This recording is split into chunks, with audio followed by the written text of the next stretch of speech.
MV. ജയരാജന്റെ പത്രസമ്മേളനം ഒന്ന് കണ്ടിട്ട് വരാം. നിങ്ങൾ ഈ മന്ത്രിനെ തടിയല് എം.വി. ജയരാജനോടാ വെടിക്കെട്ടുകാരുടെ മോനെ ഉടുക്കിട്ട് പഠിപ്പിക്കാം. മന്ത്രിമാരെ കരികൊടി കാണിക്കുന്നതിൽ PhD നേടിയ ആളാണ് ജയരാജൻ കേട്ടാ. കൂത്തുപറമ്പ് വെടിവെപ്പ് മാത്രം ഞാൻ ഉദാഹരണം പറയാം. അന്നത്തെ പത്മനാഭൻ നായർ കമ്മീഷൻ റിപ്പോർട്ട് എന്റെ അടുക്കില്ല. 2000 ആള് 400ഓളം വരുന്ന പോലീസുകാർ, അവരെ മുഴുവൻ DYFI പ്രവർത്തകന്മാർ, ഒരായുധവുമില്ലാതെ, കൊടികെട്ടാനുള്ള വടി പോലും ഇല്ലാതെ, കറുത്ത തൂവാല പാന്റിന്റെയോ മടിയിലോ തിരികെ കയറ്റിയ DYFI പ്രവർത്തകന്മാർ 2 മണിക്കൂറോളം അവിടെ നിന്നിട്ട് മന്ത്രിക്കോ പോലീസിനോ. എം.വി. ജയരാജൻ പറഞ്ഞത് അദ്ദേഹം ഈ മന്ത്രിമാരെ തടയുന്നതിൽ അല്ലെ കരിങ്കൊടി കാണിക്കുന്നതിൽ PhD കിട്ടിയ ആളാണെന്നാണ് പറയുന്നത്. ഓക്കെ, അപ്പോൾ അതിന് ഉദാഹരണമായിട്ട് പറയുന്ന കാര്യം എന്താണ്? കൂത്തുപറമ്പ് പ്രതിഷേധമാണ് പറയുന്നത്. DYFI നടത്തിയ പ്രതിഷേധമാണ് പറയുന്നത്. 1994 നവംബർ 25 DYFI സ്വാശ്രയ കോളേജുകൾക്കെതിരെയും അല്ലെങ്കിൽ ഗവൺമെന്റ് സീറ്റുകൾ സ്വാശ്രയ ഇതിലേക്ക് കൊടുക്കുന്ന മാനേജ്മെന്റ് കോട്ടയിലേക്ക് കൊടുക്കുന്നതിനെതിരെയും അന്ന് ഉണ്ടായിരുന്ന കോൺഗ്രസിന്റെ ഭരണത്തിലുള്ള അഴിമതിയൊക്കെ ആരോപണം ഉന്നയിച്ചുകൊണ്ട് MV രാഘവനെതിരെയും കോൺഗ്രസ് ഗവൺമെന്റിനെതിരെയും കൂത്തുപറമ്പിൽ, കണ്ണൂർ കൂത്തുപറമ്പ് നടത്തിയ DYFIയുടെ ഏറ്റവും വലിയ, ചരിത്രത്തിലെ ഏറ്റവും വലിയ പ്രതിഷേധമായിരുന്നു കൂത്തുപറമ്പ് വെടിവെപ്പ് കേസിൽ അവസാനിച്ചത്. എന്തിനായിരുന്നു അങ്ങനെ ഒരു പ്രതിഷേധം നടത്തിയത് എന്ന് പിൽക്കാലത്ത് ചിന്തിച്ചു പോകുന്ന രീതിയിൽ ഞാൻ വീണ്ടും പറയട്ടെ, ആ മരിച്ച പുഷ്പൻ ഉൾപ്പെടെയുള്ള 6 ധീര രക്തസാക്ഷികളോടുള്ള എല്ലാ ബഹുമാനവും നിലനിർത്തിക്കൊണ്ട് ചോദിക്കട്ടെ, എന്തിനായിരുന്നു ജയരാജ അന്ന് കൂത്തുപറമ്പിൽ നിങ്ങൾ സമരം നടത്തിയത്?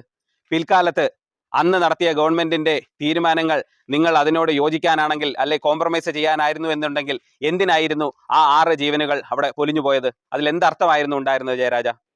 പിൽക്കാലത്ത് കോംപ്രമൈസ് ചെയ്യാനായിരുന്നു എന്നുണ്ടെങ്കിൽ, ഞാൻ വീണ്ടും പറയുന്നു, ആ ധീര രക്തസാക്ഷികളോട് എല്ലാ ബഹുമാനവും എല്ലാ സ്നേഹവും നിലനിർത്തി ഞാൻ ജയരാജനോട് ചോദിക്കുന്നു, എന്തിനായിരുന്നു അങ്ങനെ ഒരു സമരം അവിടെ നടത്തിയത്? ആ സമരം നടത്തിയ തീരുമാനം തെറ്റായിരുന്നു എന്നുള്ളത് തെളിയിക്കുന്നതിനാണ് ആർക്കെതിരെയാണോ നിങ്ങൾ സമരം നടത്തിയത് ആ വ്യക്തിയെ തന്നെ നിങ്ങൾ വീണ്ടും പാർട്ടിയിൽ സ്വീകരിച്ചു എന്നുള്ളത്. ഈ പത്രസമ്മേളനം മുഴുവൻ ഒന്ന് കണ്ടിട്ട് വരാം, എന്നിട്ട് സംസാരിക്കാം. DYFI പ്രവർത്തകന്മാർ 2 മണിക്കൂറോളം അവിടെ നിന്നിട്ട് മന്ത്രിക്കോ പോലീസിനോ ഒരു പൂഴി മണൽത്തരിയുടെ പോറലുണ്ടായില്ല. പക്ഷെ എന്റെ ഇവിടെ 13 തുന്നാണ്. സുരേന്ദ്രന് നിരവധി സ്ഥലത്ത് പരിക്കാണ്. ഇതും മന്ത്രിയെ കരിമൂടി കാണിച്ച പ്രകടനമാണ്, പ്രതിഷേധമാണ്. ഇവിടെ കണ്ണൂര് മുനിസിപ്പൽ ഓഫീസ്, പഴയ മുനിസിപ്പൽ ഓഫീസിന്റെ മുമ്പിൽ അന്ന് EP തമ്പാമാഷ് അടക്കമുള്ളവരായിരുന്നു DYFIയുടെ നേതാക്കൾ. ഞാനന്ന് എടക്കാട് ബ്ലോക്കിന്റെ ഭാരവാഹിയാണ്. അന്ന് ഇതേ രീതിയിൽ തല്ല പോലീസ് പിടിച്ചുകൊണ്ടുപോയി ആശുപത്രിയിൽ എത്തിച്ചു, നേരെ ജയിലിൽ എത്തിച്ചു. അതുകൊണ്ട് മന്ത്രിമാരുടെ കരിങ്കൊടിയും പ്രതിഷേധവും നിങ്ങൾ പറഞ്ഞ പോലെ ഉണ്ടായിട്ടുണ്ട്.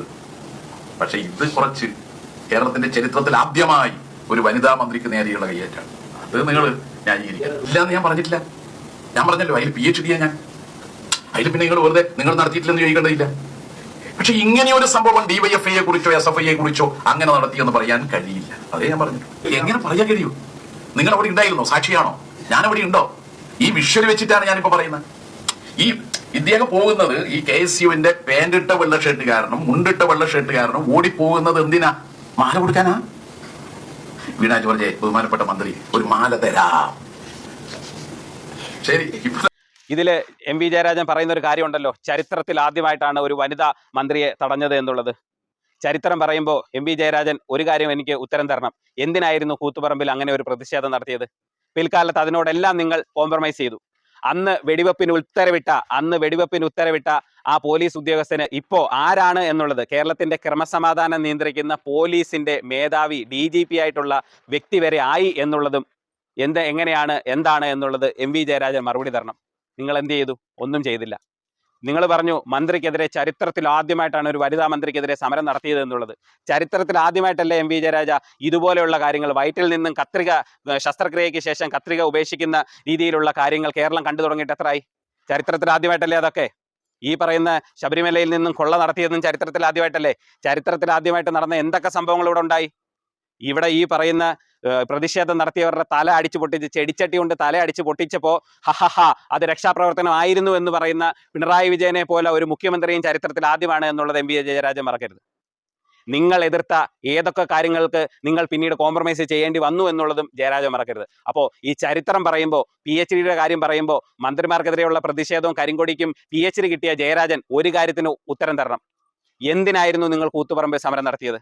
കൂത്തുപറമ്പിൽ സമരം നടത്തിയ നിങ്ങൾ നഷ്ടപ്പെട്ട ആ 6 ജീവനുകൾ ആ വീട്ടുകാർക്ക് നഷ്ടപ്പെട്ടു എന്നുള്ളതല്ലാതെ എന്ത് നേട്ടമായിരുന്നു കൂത്തുപറമ്പിലെ ആ സമരം കൊണ്ട് നിങ്ങൾ നേടിയത്? പിൽക്കാലത്ത് അതിലെല്ലാം നിങ്ങൾ കോംപ്രമൈസ് ചെയ്തു. അപ്പോൾ ചരിത്രം പറഞ്ഞു വരുമ്പോൾ, ജയരാജൻ ചരിത്രം പറഞ്ഞു വരുമ്പോൾ ഇതുപോലെയുള്ള കാര്യങ്ങൾ അങ്ങോട്ട് ചോദിക്കും എന്നുള്ള കാര്യങ്ങൾ മറക്കരുത്. ചരിത്രം പറഞ്ഞു വരുമ്പോൾ കേരളത്തിലെ ജനങ്ങൾ ഒരു ചരിത്രവും മറന്നിട്ടില്ല എന്നുള്ളതും ജയരാജൻ മറക്കരുത്. ഒരു കാര്യം കൂടെ പറഞ്ഞുകൊള്ളട്ടെ, ചരിത്രത്തിൽ ആദ്യമായി കോടതിയെ ശുംഭൻ എന്ന് വിളിച്ച ഒരാളുണ്ട്. ആ ആളുടെ പേര് ജയരാജനൊന്ന് പറയാൻ പറ്റുമോ? കേരളത്തിലെ ജനങ്ങൾക്ക് ഓർമ്മയുണ്ടോ എന്ന് നോക്കട്ടെ. കേരളത്തിലെ കോടതിയെ ശുംഭൻ എന്ന് പറഞ്ഞ കമ്മ്യൂണിസ്റ്റ് നേതാവ് ആരാണ്?